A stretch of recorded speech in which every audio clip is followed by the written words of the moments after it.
जी अस्सलाम वालेकुम जी। उम्मीद करता हूँ आप तमाम खैरियत से होंगे जी। अपने दूसरे लेक्चर के साथ लास्ट हमने लेक्चर डिलीवर किया था जी जॉइंट स्टॉक कंपनी पार्ट 1। आज मेरा दूसरा लेक्चर है जी कि जॉइंट स्टॉक कंपनी पार्ट 2।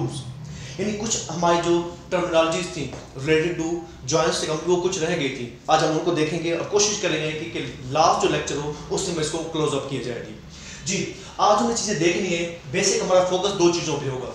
एक सबसे पहले हमारे पास है डिविडेंड कि जी डिविडेंड क्या होता है जी। देन हम मूव करेंगे टुवर्ड द शेयर। अब सबसे पहले जी लास्ट लेक्चर में हमने डिस्कस किया था शेयर।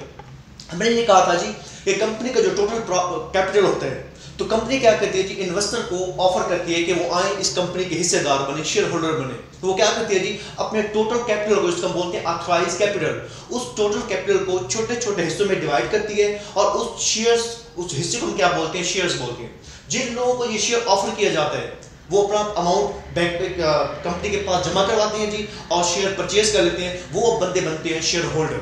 तो बेसिकली ज़ाहिर बात है, अगर मैं किसी कंपनी में शेयर ले रहा हूँ यानी किसी कंपनी में मैं अपना पैसा डाल रहा हूँ तो मेरा एक ही मोटिव होगा जो बेसिक बिजनेस का मोटिव है। और मोटिव क्या है जी, प्रॉफिट अर्निंग। इसका मतलब ये हुआ कि अगर हम किसी कंपनी की शेयर परचेज कर रहे हैं, उसमें अपनी अमाउंट डाल रहे हैं, तो हमारा सिर्फ और सिर्फ एक ही मकसद है, वो है प्रॉफिट अर्न करना। इसका मतलब ये है कि जब भी कंपनी के आप शेयर परचेज करेंगे तो कंपनी क्या करेगी, आपको उन शेयर पर वो जो अमाउंट आपने शेयर पे डाली हुई है उस पर आपको कंपनी प्रॉफिट देगी। तो हमारा सबसे पहला टॉपिक यही है, वो है डिविडेंड। देखिए डिविडेंड क्या होता है। देखिए जी, आप किसी बैंक के अंदर अपना पैसा सबमिट करवाते हो जी कि जी हमारा ये पैसा डिपॉजिट कर ले। तो बैंक क्या कहता है जी, बैंक कहता है जी कि हम आपके इस डिपॉजिट पर आपको इतने % इंटरेस्ट देंगे। इसका मतलब है जब आप पैसा बैंक में जमा करवा रहे हो तो एक फिक्स टाइम के बाद बैंक आपको कुछ एक्स्ट्रा अमाउंट ऐड कर रहा है जिसको आप इंटरेस्ट बोलते हो। सेम उसी तरह जब आप किसी कंपनी के शेयर परचेज करते हो तो उस शेयर पर कंपनी क्या अनाउंस करती है, प्रॉफिट अनाउंस करती है, रिवार्ड अनाउंस करती है। उस रिवार्ड, उस प्रॉफिट का नाम क्या है जी, डिविडेंड। इट्स मीन जितने भी शेयर होल्डर होंगे जिन्होंने शेयर को होल्ड किया होगा उनको कंपनी क्या अनाउंस करेगी, रिवार्ड देगी, प्रॉफिट देगी। उस प्रॉफिट को हम क्या बोलते हैं, डिविडेंड। अगर मैं डिफाइन करूं ये कहूंगा जी कि the reward, the cash, the profit announced on share is known as a dividend. Basic जो डिविडेंड होता है जी वो दो तरह से हो सकता है जी। या तो आपको company in term of cash यानी आपको कैश की शक्ल में डिविडेंड अनाउंस करे, और दूसरा क्या हो सकता है जी, उसी डिविडेंड के आपको डिविडेंड शेयर्स भी मिल सकते हैं जी। अब नेक्स्ट जिससे मतलब का टर्म है वो है जी इंटरम डिविडेंड। जैसे लफ्ज है इंटरम, इंटरम का मतलब होता है मिड यानी साल के मिड में। देखिए जो भी होता है इंटरम डिविडेंड, ये कंपनी मोस्टली अपने फाइनेंशियल ईयर के मिड में अनाउंस करती है। यानी अगर सपोज कंपनी 12 महीने चल रही है तो 6 माह के बाद कंपनी क्या करेगी, जितना भी प्रॉफिट हुआ होगा जी उसका जी क्या करेगी, शेयर्स पर डिविडेंड अनाउंस कर देगी। उस डिविडेंड को जो मिड में अनाउंस किया जाता है इन द फाइनेंशियल ईयर उसको हम क्या बोलते हैं, इंटरम डिविडेंड। अब उसके डिविडेंड के बाद अब हमारा जो मेन टॉपिक है जो जिस पे जाते हैं वो हमारे पास है शेयर्स कि जी शेयर्स क्या होता है और बेसिक शेयर से मतलब जो भी टर्मिनोलॉजीज हैं हम उनको डिस्कस कर रहे हैं। सबसे पहले हम ये देख रहे हैं जी कि व्हाट इज शेयर। अब इसमें लिखा हुआ है जी शेयर, लास्ट डिस्कस कर चुके हैं जी कि शेयर बेसिकली वो हिस्सा होता है जी कि जो भी कोई आदमी, कोई इन्वेस्टर किसी जॉइंट कंपनी के अंदर पैसे दे के क्या कर रहा होता है, जिसको परचेज कर रहा होता है। तो लास्ट डिस्कस किया था जी कि शेयर एक प्रिंटेड डॉक्यूमेंट है जिसके ऊपर कंपनी का नाम लिखा हुआ है जी, कंपनी का मोनोग्राम बना हुआ है जी। जिस बंदे ने शेयर परचेज करना वो अमाउंट पे करता है और शेयर लेने के बाद शेयर होल्डर बन जाता है। अब शेयर की डिफरेंट हमारे पास टाइप्स होती हैं। सबसे पहले हमारे पास जो टाइप होती है वो होती है जी ऑर्डिनरी। दूसरे नंबर पे लिखी हुई है लेकिन मैं पहले उसको डिस्कस कर रहा हूं जी। सबसे पहले हमारे पास है ऑर्डिनरी शेयर। ऑर्डिनरी जिसे हम उर्दू में बोलते हैं आम शेयर, यानी जो भी जनरल पब्लिक होगी। सपोज मैं एक आम जनरल पब्लिक हूं, अगर मैं किसी कंपनी के शेयर परचेज करता हूं, सपोज उस कंपनी का शेयर है 100 रुपए का, मैंने वो 100 रुपए की अमाउंट पे करके कंपनी का शेयर परचेज कर लिया तो मैं बन गया शेयर होल्डर। और मेरा जो आम शेयर होता है उसको बोलते हैं ऑर्डिनरी शेयर, आम शेयर। अब ऑर्डिनरी शेयर होता है, हमने अभी डिस्कस किया जी कि कंपनी उस पर अनाउंस करती है डिविडेंड, प्रॉफिट अनाउंस करती है। ये जो ऑर्डिनरी शेयर्स होते हैं जी, इस ऑर्डिनरी शेयर पर जो प्रॉफिट मिलता है यानी जो वो पहली तो बात यह है कि वो गारंटेड नहीं होता। अब गारंटी इस सेंस में नहीं होता, देखिए कोई भी बिजनेस है, बिजनेस में ये श्योरिटी नहीं होती कि इस बिजनेस में प्रॉफिट ही कमाना है। मे भी हो सकता है बिजनेस में लॉस हो जाए। अगर इस बिजनेस में प्रॉफिट हुआ जॉइंट कंपनी में तो आपको प्रॉफिट मिलेगा, डिविडेंड मिलेगा। इन केस अगर प्रॉफिट नहीं हुआ, कंपनी डिविडेंड अनाउंस नहीं किया तो आपको वो प्रॉफिट डिविडेंड नहीं मिलेगा। क्लियर होगी बात जी। दूसरी हमारे पास जी जो टाइप होती है वो होती है प्रेफरेंस शेयर। जैसे नाम से जाहिर है जी, प्रेफर करना, तरजीह देना। ये वो शेयर्स होते हैं जी जिन पर कंपनी क्या करती है जी, जो डिविडेंड की रेट रहती है वो फिक्स होती है। यानी इसमें श्योरिटी होती है कि आपको हर महीने डिविडेंड मिलना ही मिलेगा, सॉरी हर जो भी टाइम होगा साल के बाद या 6 माह के बाद, तो आपको डिविडेंड मिलना ही मिलना है। यानी प्रेफर्ड शेयर पर जो डिविडेंड होता है वो फिक्स होता है, यानी कंपनी आपको श्योरिटी करेगी कि आपको डिविडेंड मिलेगा जी। और इन केस अगर कंपनी बैंकरप्ट हो गई, कंपनी इंसॉल्वेंट हो गई, कंपनी दिवालिया हो गई, उस केसेस में भी अगर कंपनी के एसेट को सेल आउट किया जाएगा आफ्टर इंसॉल्वेंसी, तो सबसे पहले किनको जो पैसा अदा किया जाएगा वो कौन होंगे, प्रेफर्ड शेयर होल्डर होंगे। यानी प्रेफर्ड शेयर में आपको प्रेफरेंस दी जाएगी, आपको डिविडेंड भी फिक्स मिलेगा जो भी टाइम पीरियड होगा, और अगर इन केस कंपनी बैंकरप्ट हुई तो उसमें क्या मिलेगा जी कि आपको पहला हिस्सा मिलेगा जी, बाकियों को बाद में मिलेगा। इनको बोलते हैं प्रेफर्ड शेयर। यानी प्रेफर्ड शेयर्स आर दो share on which dividend is paid before all kind of other share, यानी तमाम दूसरे शेयर से पहले जिनको प्रॉफिट दिया जाता है, डिविडेंड दिया जाता है, उनको हम क्या बोलते हैं, प्रेफर्ड शेयर। प्रेफर्ड शेयर की दो टाइप्स होती हैं जी फर्दर। एक हम बोलते हैं जी कम्युलेटिव प्रेफरेंस शेयर्स, और एक हम बोलते हैं नॉन कम्युलेटिव प्रेफरेंस शेयर। लेकिन लफ्ज है कम्युलेट, कम्युलेट का मतलब है जमा होते रहना। जैसे हम सेविंग करते हैं ना, 1 महीने की सेविंग, 2 माह की सेविंग, 3 माह की सेविंग, पैसा हमारा जमा होता रहता है। यहाँ कम्युलेट से मुराद भी यही है कि जमा होते रहना। अब मैं डिस्कस कर चुका हूँ जी कि जी प्रेफरेंस शेयर पर आपको डिविडेंड फिक्स मिलना ही मिलना है। सपोज 1 साल कंपनी ने डिविडेंड अनाउंस नहीं किया, तो जो नेक्स्ट ईयर आएगा उसमें आपको पिछले साल का डिविडेंड भी मिलेगा और अगले साल का डिविडेंड मिलेगा। ये जितने साल कंपनी आपको डिविडेंड नहीं देगी वो इकट्ठा होकर आपको एट एंड मिल जाएगा। इसको हम बोलते हैं कम्युलेटिव प्रेफरेंस शेयर। और दूसरे हमारे पास है नॉन कम्युलेटिव। नॉन कम्युलेटिव में ये होता है सेम जी कि इसमें बिजनेस जो आपका पैसा होता है जी, अगर 1 साल आपको मिल गया डिविडेंड तो वेल एंड गुड। अगर उस साल डिविडेंड अनाउंस कंपनी नहीं किया तो अगले साल आपको अगले साल का डिविडेंड मिलेगा, वो प्रीवियस ईयर का डिविडेंड नहीं मिलेगा। उसको हम क्या बोलते हैं, नॉन कम्युलेटिव प्रेफरेंस शेयर। यानी प्रेफर करेंगे शेयर, पहले आपको ही डिविडेंड देंगे लेकिन इसमें पिछले साल का कम्युलेट नहीं होगा। होपफुली यहां तक बात क्लियर हो जाएगी जी। नेक्स्ट हमारे पास है जी जो पहले डिस्कस ऑर्डनरी शेयर।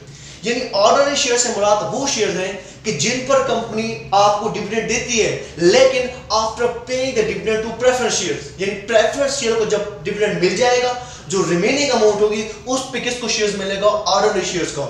पहले डिस्कस कर चुके, इनको जो फिक्स होता है, श्योर होता है, इनको फिक्स नहीं होता। अगर डिविडेंड अनाउंस हुआ इनको मिल जाएगा, अगर अनाउंस ना हुआ इनको डिविडेंड नहीं मिलेगा जी।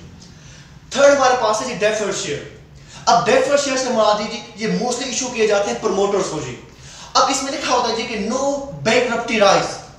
पहली बात है जी इन शेयर पर जो डिविडेंड मिलता है वो after paying the dividend of all kind of share. ये सबसे पहले मिलेगा प्रेफरेंस को, फिर मिलेगा ऑर्डनरी को, उसके बाद नंबर किसका आएगा, डेफर्ड शेयर का। यानी डेफर्ड शेयर से मुराद वो शेयर्स हैं जिन पर प्रॉफिट मिलता है after paying the dividend of all kind of share. यानी these are the shares on which profit is paid by paying the all kind of other share. इसको क्या बोलते हैं जी, हमारा डेफर्ड शेयर। और इस डेफर्ड शेयर में भी कोई राइट नहीं होता। इन केस कंपनी बैंकरप्ट हो गई, कंपनी दिवालिया हो गई, तो उसमें श्योरिटी नहीं है कि आपको डिविडेंड मिलेगा, यानी उसकी कोई श्योरिटी नहीं है जी। अगर पैसे हो गए इनको पे करने के बाद तो मिल जाएगा, अदरवाइज नहीं मिलेगा जी।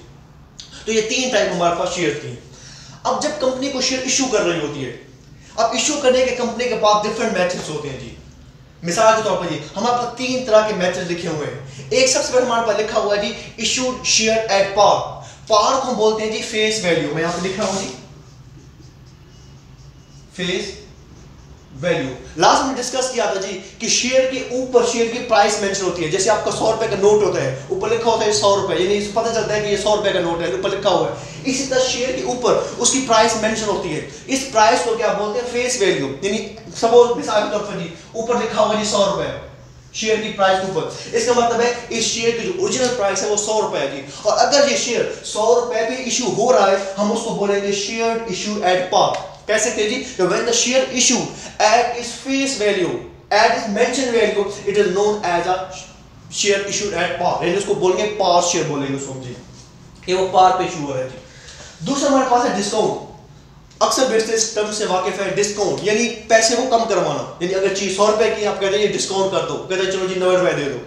तो यहां भी ये होगा कि अगर शेयर अपनी फेस वैल्यू से कम का बिक रहा है, मिसाल के तौर पर जी अगर ये 100 रुपए का शेयर आपको 90 रुपए का मिल रहा है तो हम कहेंगे ये शेयर हम किस पे मिल रहा है, डिस्काउंट पे मिल रहा है। मोस्टली डिस्काउंट होती है वो लिखी जाती है परसेंटेज की फॉर्म में। मिसाल के तौर पर मैं कहता हूं जी इस पर 10% मिल रहा है डिस्काउंट पे तो 100 रुपए का 10% बनता है 10 रुपए, यानी 10 रुपए कम का मिल रहा है तो कितने का मिल रहा होगा, 90 रुपए का मिल रहा होगा।